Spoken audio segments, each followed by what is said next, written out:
The sheriff's men dragged boxes to the curb, rain soaking an elderly couple's belongings. Neighbors watched in silence until the ground began to shake. From down the road came the thunder of 60 Harleys, their riders carrying not anger, but something heavier, loyalty, and a vow no law could erase. Before we start this story, tell us, where in the world are you watching from? Also, please subscribe to the channel. It will help us to bring you more inspiring stories every day. In the fading town of Stonebrook Hollow, life had always moved slow. Old porches leaned, trains rattled far in the distance, and the world seemed to forget the people left behind. At the edge of Main Street stood a modest home where Walter and June Harding had lived for nearly 50 years. Walter, 72, walked with a cane but carried himself with quiet pride. June, his wife, had silver hair always tied neatly in a bun and a smile that softened anyone's day. They had raised children in that house, buried parents, celebrated birthdays, and endured winters by its fireplace. But times had turned cruel. A bank notice slipped through the door months ago, demanding payment they couldn't meet. They pleaded, explained, but papers didn't bend to memories. Now the house they had built with love was stamped for repossession. Walter looked at June, voice cracking. "Feels like we're being erased." She clutched his hand, whispering, "Then we'll stand together till the last." The day came heavy with rain. A deputy banged on the Harding door while men carried boxes outside. June's porcelain dishes, Walter's old tool chest, their framed photographs, all scattered across the soaked lawn. Walter tried to protest, leaning on his cane. "We've nowhere to go." The deputy avoided his eyes, muttering, "Orders are orders." Neighbors peeked from curtains, some shaking their heads in pity, others turning away in discomfort. June stood trembling on the porch, clutching a quilt her mother had sewn. Her tears fell, mixing with rain on fabric. "We gave this town everything," she whispered. Walter's voice, broken but firm, answered, "We won't beg. Not today." Still, as another box toppled into the mud, he felt the weight of defeat pressing down. The deputy barked, "Clear the porch, folks." Engines from passing cars drowned his words, except these weren't cars. The ground began to tremble in rhythm. Walter frowned, lifting his head. That sound was unmistakable. Harleys, many of them. 60 motorcycles rolled into Stonebrook Hollow like a storm wrapped in chrome. Engines rumbled low, headlights slicing through the mist. Neighbors gasped, some backing away, others pressing closer to their windows. The line of bikes pulled to a stop in front of the Harding house, kicking up water in sheets. At the front, dismounted Mason Bear Kincaid, president of the local Hells Angels chapter. Broad-shouldered, his beard streaked with gray, he looked like a mountain that refused to bow. He scanned the scene, boxes in the mud, an elderly couple clinging to dignity, and deputies fumbling with paperwork. Silence fell as Bear stepped forward. He removed his helmet, speaking low but firm. "This is wrong." The deputy stiffened. "Stay out of this." "Legal orders." Bear's gaze burned through him. "Law doesn't always mean justice." Behind him, 60 bikers stood like a wall, boots sinking into puddles, eyes locked on the Hardings. For the first time that day, Walter felt strength at his back. Rain streaked down leather vests as Bear turned to Walter. "You built your life here?" Walter's voice cracked. 50 years, Bear nodded once. "Then nobody's throwing you out." The deputy barked, "You interfere, you'll be arrested." Bear smiled coldly. 60 of us. You gonna cuff us all?" Engines revved in answer, thunder so loud windows rattled. The deputies hesitated, radios crackling nervously. June clutched Walter's hand, whispering, "What's happening?"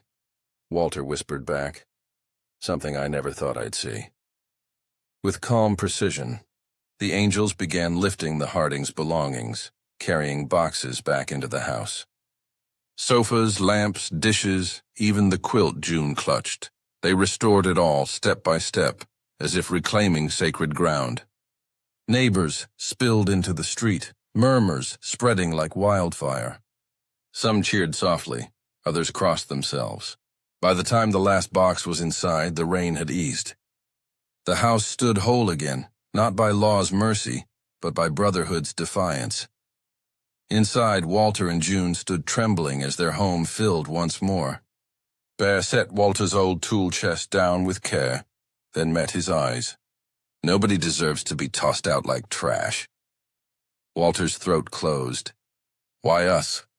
Bear's voice softened. Because your fight reminds us of ours. Life tries to push you out. Sometimes you need someone bigger to push back. June wept openly, clutching Bear's arm.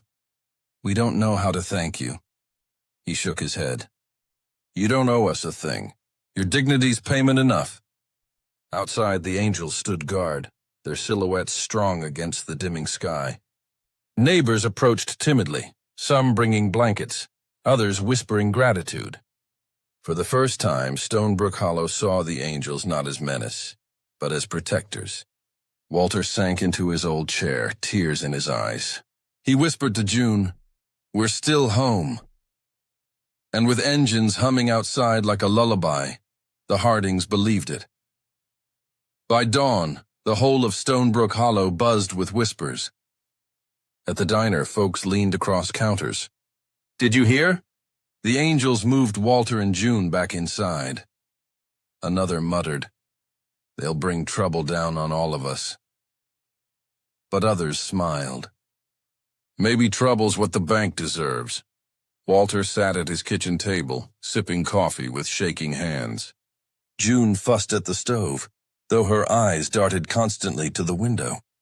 Outside, Harleys still lined the street, their riders drinking black coffee, keeping silent watch. Walter opened the door hesitantly. Bear nodded from the curb. We'll stay till this is settled. Walter frowned. That could take forever. Bear's gaze was steady. Then forever it is. For a man who had spent months feeling powerless, Walter felt something stir deep inside. Pride. He glanced at June, her lips trembling into a smile. For the first time in weeks, they ate breakfast without fear. The bank wasn't pleased. That afternoon, a suited man arrived with a stack of papers and a smug tone. "Mr. Harding, you are trespassing on foreclosed property." Walter stood on his porch, cane steady. Bear appeared beside him, arms crossed. "Funny, looks like his house to me." The banker's face reddened. "You people have no authority here." Bear stepped closer, his voice a low growl. "Authority is a piece of paper. Respect is earned. Which one do you think this town stands behind?" Neighbors had gathered, their whispers growing into murmurs. The banker faltered under their stares, retreating with a warning. "This isn't over." Walter's hands shook, but Bear clapped his shoulder. "He can wave paper all he wants. You've got people now." June wiped a tear, whispering, "I never thought anyone would stand up for us." Walter nodded slowly, realizing their battle was no longer theirs alone. That evening, the angels gathered with townsfolk on the Hardings' lawn. Folding chairs, casseroles, and strong coffee turned fear into fellowship. Children climbed onto bikes, their laughter echoing through the street. June served pie with trembling hands, her heart full. Bear leaned against the porch rail, watching the unlikely mix of neighbors and bikers sharing food. One old friend of Walter's whispered, "Didn't think I'd ever sit next to a Hell's Angel." Walter chuckled softly. "Didn't think I'd ever need one." As the sun dipped, Bear addressed the small crowd. "What happened here isn't just about Walter and June. It's about what happens when good people get pushed around. We don't ride to watch that happen." Silence lingered, then applause rose, awkward at first, then stronger until it filled the night. Walter looked around, humbled. For decades he had been part of this town, yet only now did he feel truly seen. The sheriff arrived the next morning, lights flashing. "This has gone far enough," he barked, stepping out of his cruiser. Bear met him at the curb, calm but unyielding. "We're not here to fight, Sheriff. We're here to keep a family in their home.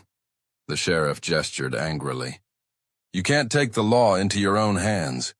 Bear's eyes didn't waver. Sometimes the law forgets people. We don't. Walter hobbled forward, cane tapping. His voice cracked but steady.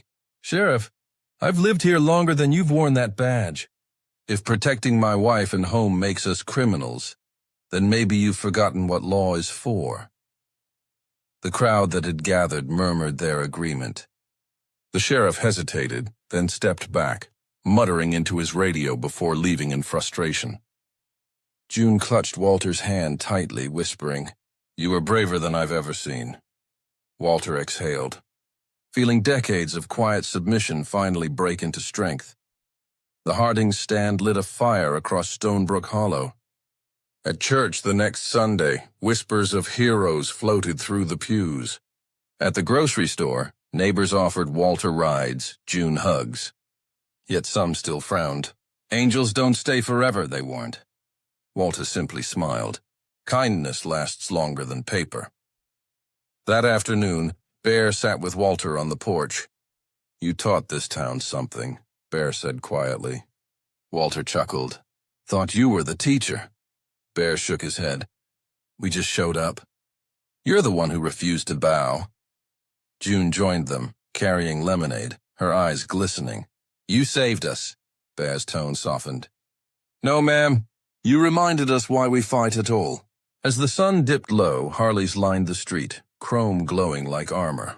For the Hardings, their home had never felt larger. Not because of its walls, but because 60 men had filled it with dignity the bank could never repossess. The bank didn't retreat quietly. Days later, 2 black sedans rolled into Stonebrook Hollow. Men in pressed suits stepped out, eyes scanning the bikers who still lined the Harding street. One raised his voice cold and sharp. This spectacle ends now. We'll bring federal orders if we must. Bear stood calm, arms folded, engines humming behind him like growling dogs. You can bring papers, you can bring men, but you won't take their home without going through us first. Walter, leaning on his cane, stepped onto the porch. His voice cracked but carried. You don't scare me anymore. I buried my parents here. I raised my children here. You can't foreclose a lifetime. The crowd of neighbors clapped softly, growing louder with each beat. The suits exchanged glances, rattled by the swelling defiance. They left with threats, but the air buzzed with something stronger. Unity. June whispered to Walter. We're not just fighting for us now. We're fighting for everyone. That night, the Angels built a fire pit in the Harding yard. Neighbors came with lawn chairs, pies, and stories. Kids roasted marshmallows while Harleys gleamed in the flickering light. Walter sat close to the fire, cane resting across his lap, his eyes shining as he looked around. All my life I thought standing up was a young man's game, he said. But you folks proved an old man still matters. Bear nodded quietly. The road teaches us one thing. Nobody gets left behind. June leaned against Walter's shoulder, her heart swelling. Across the street, even the skeptical neighbors couldn't ignore the laughter and warmth spilling into the night. For years, Stonebrook Hollow had been fading, but tonight it pulsed with life. The Angels weren't just protecting a couple, they were igniting a town's spirit. And as flames licked high, Walter whispered, This doesn't feel like the end anymore. It feels like a beginning. The sheriff returned with reinforcements 2 days later, patrol cars blocking the street. A loudspeaker blared, This gathering is unlawful. Disperse immediately. Engines answered in unison, revving until the ground quaked. Bear walked into the road, arms spread. We're not dispersing. We're defending. Walter hobbled down the steps, June gripping his arm. The sheriff barked, Walter, don't let them drag you into their mess. Walter's eyes blazed. It's not their mess. It's mine. And for once in my life, I'm not standing alone. The crowd erupted in cheers, drowning the sirens. The sheriff stared, torn between orders and the town's rising unity. One by one, neighbors stepped forward, forming a line beside the bikers.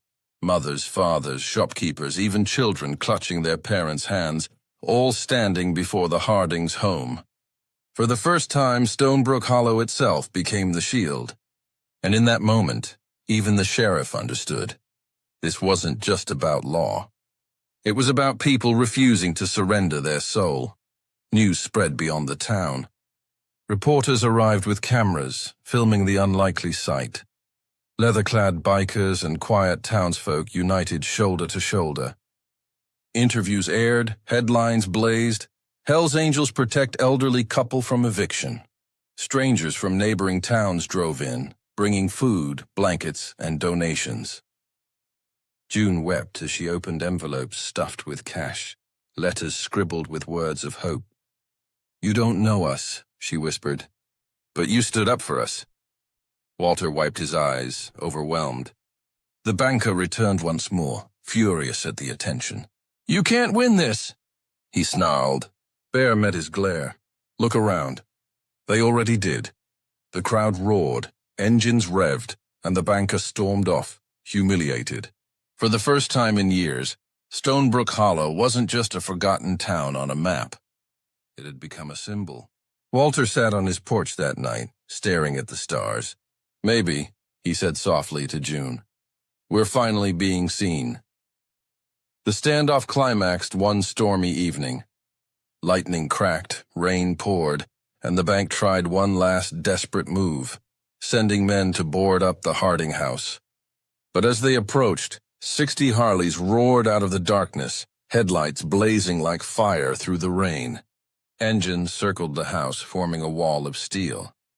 Neighbors pulled from their homes, umbrellas raised, joining the ring. Bear dismounted, rain dripping from his beard. His voice thundered louder than the storm. "This house is not for taking. Not tonight. Not ever." The men hesitated, tools clutched uselessly, fear rising under the storm's fury. They dropped their boards and fled, swallowed by rain and shame. June collapsed into Walter's arms, sobbing. Walter kissed her forehead, whispering, "We're still here." Engines hummed, steady and strong, echoing through Stonebrook Hollow. That night no one slept. The town had witnessed more than defiance. It had witnessed loyalty that no storm could wash away. By morning, the storm had cleared, but the impact of the night remained etched into every soul in Stonebrook Hollow. The Hardings' porch sagged under the weight of pies, flowers, and handwritten notes left by townsfolk. Walter and June sat side by side, watching bikers patch loose shingles and neighbors repaint the picket fence. "I don't deserve this," Walter muttered. Bear overheard, kneeling in front of him. "You deserve every nail, every coat of paint. You stood when they tried to break you. That makes you more than a man. It makes you a symbol." June touched Bear's arm, her voice trembling. "You didn't just save our home. You saved our hope." Bear smiled faintly, looking at Sophie, the neighbor's granddaughter, swinging on a Harley as if she'd known the angels forever. "Hope's worth protecting," he said. For the first time in months, Walter's heart felt light, like the weight of years had lifted off his shoulders. That weekend, the Angels hosted a cookout in the Hardings' backyard. Smoke curled from grills, music drifted on the breeze, and the smell of burgers carried down the street. Families gathered, children chased fireflies, and laughter spilled from every corner. June bustled around serving lemonade, her cheeks glowing with joy. Walter leaned on his cane, surveying the scene with teary eyes. Bear raised a glass, addressing the crowd. "This couple reminded us all that homes aren't made of walls. They're made of memories. And memories are worth fighting for." The crowd erupted in applause. Neighbors who once kept distance now pressed close, clapping Walter on the back, hugging June. Reporters snapped photos, capturing smiles framed by leather vests and checkered tablecloths. For the first time in decades, Stonebrook Hollow wasn't divided by fear. It was united by loyalty. Walter whispered to June, "I thought we lost everything. Turns out, we gained more than we ever dreamed." A week later, the bank caved under the weight of public pressure. They announced the Hardings could stay in their home indefinitely. Reporters swarmed Walter's porch for a statement. His words were humble. "We're just two old folks who wanted to stay where love built a life. We never asked for heroes, but they came anyway." June squeezed his hand, her eyes shimmering. Bear stood behind them, arms crossed, silent but proud. Across the nation, the story spread. Videos of bikers carrying boxes back into the Harding home went viral. Strangers mailed letters, checks, even handmade quilts. Walter's heart swelled reading them. "I guess kindness rides farther than we think," he chuckled. June smiled, resting her head on his shoulder. "It rides on two wheels," she whispered. And in that moment, their little house in Stonebrook Hollow became more than shelter. It became a beacon. On the final evening of the Angels' stay, the street filled once more with chrome and thunder. Neighbors gathered to say goodbye, hugs exchanged, tears shed. Bear handed Walter a small wooden box. Inside lay a patch stitched with the word, "Honor." "You don't need to ride steel to live by the code," Bear said softly. Walter's hands trembled as he held it, tears streaking his weathered face. June hugged Bear fiercely. "You'll always have a place at our table."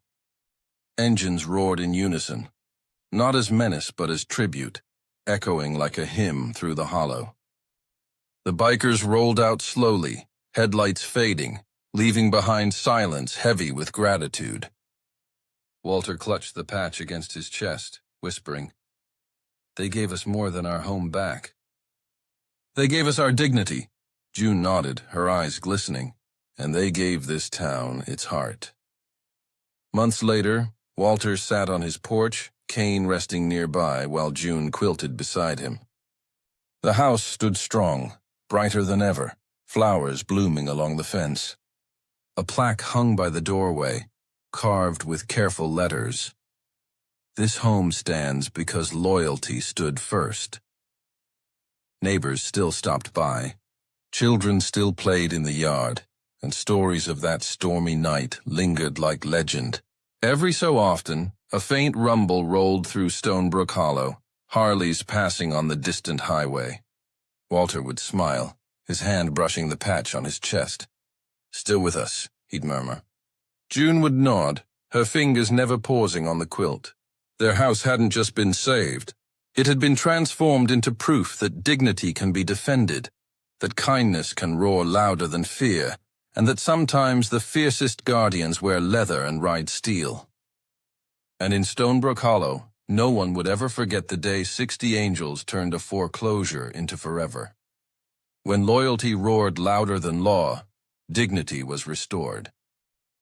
If Walter and June's story moved you, please like, subscribe, and tap the bell, so more tales of kindness, courage, and brotherhood ride straight to you.